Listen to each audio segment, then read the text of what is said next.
تاریخی شہر حیدرآباد میں آج کل الیکشن کا دور دورہ ہے.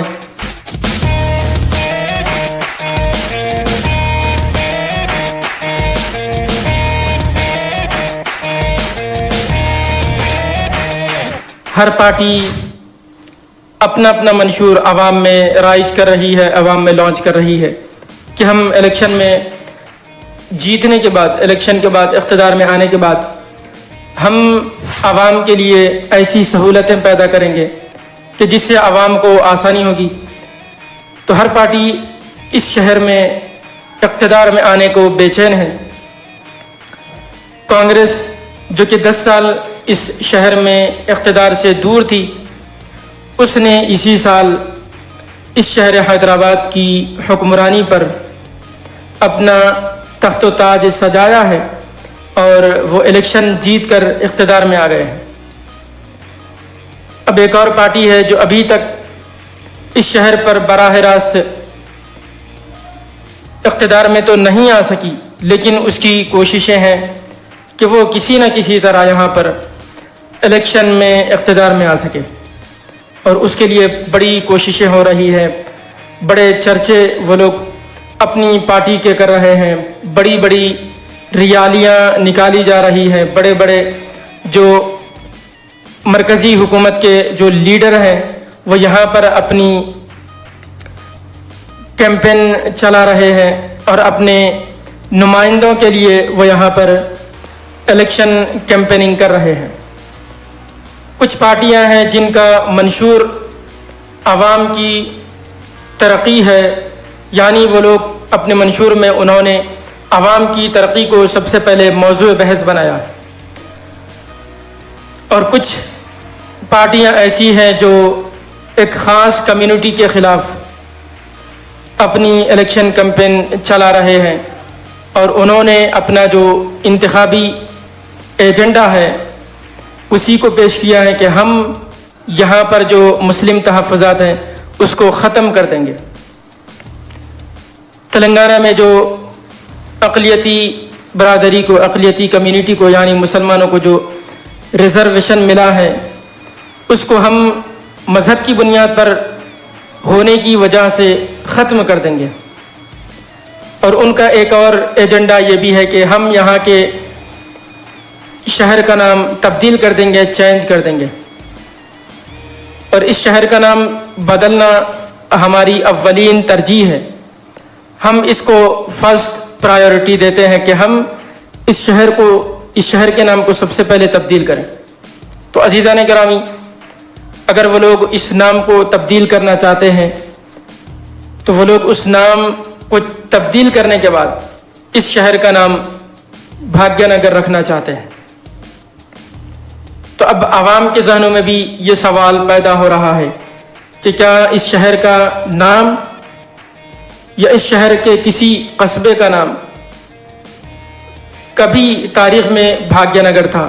تو عزیزان گرامی، آئیے جانتے ہیں کہ اس نام کے پیچھے کون سی وہ تاریخ ہے جس کی وجہ سے ہر تھوڑے دن بعد یہاں کے جو زعفرانی پارٹی کے جو لیڈر ہیں وہ اس نام کو تبدیل کرنا چاہتے ہیں.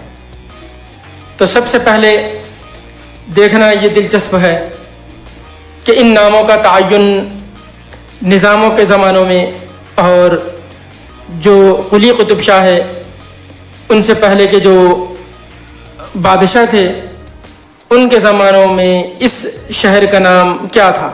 سب سے پہلے اس نام کی چرچا اس وقت شروع ہوئی جب پچھلے 5 سال میں بلدیاتی انتخابات کے دوران بی جے پی کے کچھ رہنماؤں نے یہ دعویٰ کیا تھا کہ ہم اس شہر کا نام بدل دیں گے، اس شہر کو ہم تبدیل کر دیں گے. اور اسی طرح اس پارٹی کے جو رہنما ہیں، جو مرکزی حکمران ہیں، انہوں نے بھی اس کی توثیق کی تھی. انہوں نے بھی کہا تھا کہ ہم اس نام کو بدلنے کے حق میں ہیں. اور ان انتخابات کے دوران یو پی کے شدت پسند رہنما وزیر اعلیٰ یوگی آدتیہ ناتھ نے بھی اسی طرح کا دعویٰ کیا تھا، اور اس نے کہا تھا کہ ہم اس شہر کا نام تبدیل کرنا چاہتے ہیں. اور اس نے اپنی تقریر کے دوران کہا تھا کہ کچھ لوگ مجھ سے پوچھ رہے ہیں کہ کیا اس شہر کا نام بدلا بھی جا سکتا ہے؟ تو یوگی نے کہا تھا کہ کیوں نہیں جب ہم یو پی میں اقتدار میں آنے کے بعد یو پی میں اسمبلی الیکشن میں ہم جیتنے کے بعد ایودھیا کا نام، فیض آباد کا نام ایودھیا اور الہ آباد کا نام پریاگ راج رکھ سکتے ہیں، تو ہم حیدرآباد کا نام بدل کر بھاگیہ نگر بھی رکھ سکتے ہیں۔ تو عزیزان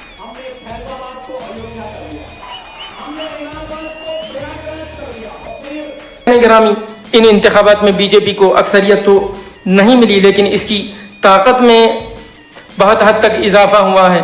بہت سیٹیں انہوں نے اس شہر میں جیت لی ہیں اور ان انتخابات میں بی جے پی دوسرے نمبر کی پارٹی بن چکی ہے، اور ریاست کی سب سے بڑی پارٹی اس وجہ سے بنی ہے کہ انہوں نے بلدیاتی انتخابات میں سب سے زیادہ سیٹیں حاصل کی ہیں، اور بی آر ایس جو کہ اب تو اس کا وجود بھی شاید خطرے میں ہے، اس نے اس بلدیاتی انتخابات میں اتنی سیٹیں نہیں جیتی جتنی ایک حکمران پارٹی کو زیب دیتی ہے۔ اور صورتحال یہ بھی ہے کہ حیدرآباد اور اس کے نام کو لے کر کیا مستقبل میں بھی یہ تنازع جاری رہے گا، لیکن عوام کے ذہن میں یہ سوال تو پیدا ہو چکا ہے کہ کیا حیدرآباد کا نام کبھی بھاگیہ نگر رکھا گیا تھا؟ کیا بھاگیہ نامی کوئی خاتون تھی کہ جس کا حیدرآباد سے بھاگیہ نگر سے کوئی تعلق تھا؟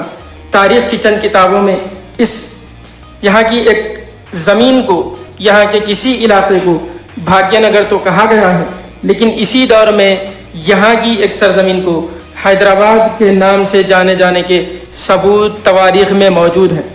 1816 میں برطانوی شہری ایرو اسمتھ نے حیدرآباد کا ایک نقشہ تیار کیا تھا۔ اس نقشے میں حیدرآباد کا نام واضح الفاظ میں یعنی بولڈ الفاظ میں لکھا گیا تھا، اور اسی کے نیچے بھاگیہ نگر بھی لکھا گیا تھا، اور ساتھ میں انہوں نے شہر کا نام گولکنڈہ بھی استعمال کیا تھا۔ یعنی اس نقشے میں حیدرآباد کے لیے 3 نام استعمال کیے گئے ہیں: گولکنڈہ، بھاگیہ نگر اور حیدرآباد۔ گولکنڈہ، حیدرآباد، بھاگیہ نگر، یہ جو نقشہ ہے، اس شہر کا جو نقشہ ہے، یہ نقشہ نانی شٹی شیری کی کتاب گولکنڈہ، حیدرآباد، بھاگیہ نگر میں بھی استعمال کیا گیا ہے۔ یعنی تاریخ کے جو جدید تاریخ داں ہیں، انہوں نے بھی حیدرآباد، گولکنڈہ اور بھاگیہ نگر نامی استعمال یہاں کی ایک سرزمین کے لیے کیا ہے۔ اور ایسی صورت میں یہ جاننا بالکل دلچسپ ہوگا کہ ان ناموں کو پہلے کیسے ڈیفائن کیا گیا، کیسے تعین کیا گیا کہ یہ نام رکھے جائیں۔ فی الحال جن دلائل کی بنیاد پر یہ کہا جا رہا ہے کہ حیدرآباد کا نام بھاگیہ نگر تھا، تو ان کو تاریخ کی روشنی میں رکھ کر ہماری یہ کوشش ہوگی کہ ہم ان سوالات کے جوابات دینے کی کوشش کریں، ان سوالات کے جوابات ڈھونڈیں کہ کیا حیدرآباد کا نام کبھی بھاگیہ نگر تھا۔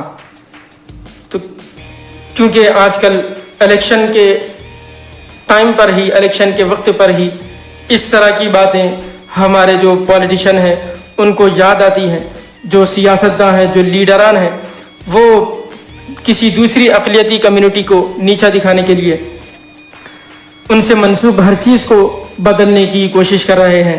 اقلیتی کمیونٹی سے کسی بھی چیز کا تعلق ہو تو وہ اس کو برداشت کرنا نہیں چاہتے، اور حیدرآباد چونکہ بالخصوص ایک اقلیتی کمیونٹی کو ریپریزنٹ کرتا ہے، تو وہ لوگ چاہتے ہیں کہ یہاں کے نام کو بھی تبدیل کیا جائے اور یہاں کی سیاست کو بھی تبدیل کیا جائے۔ تو اب دیکھنا دلچسپ یہی ہے کہ کیا حیدرآباد کا نام کبھی بھاگیہ نگر تھا۔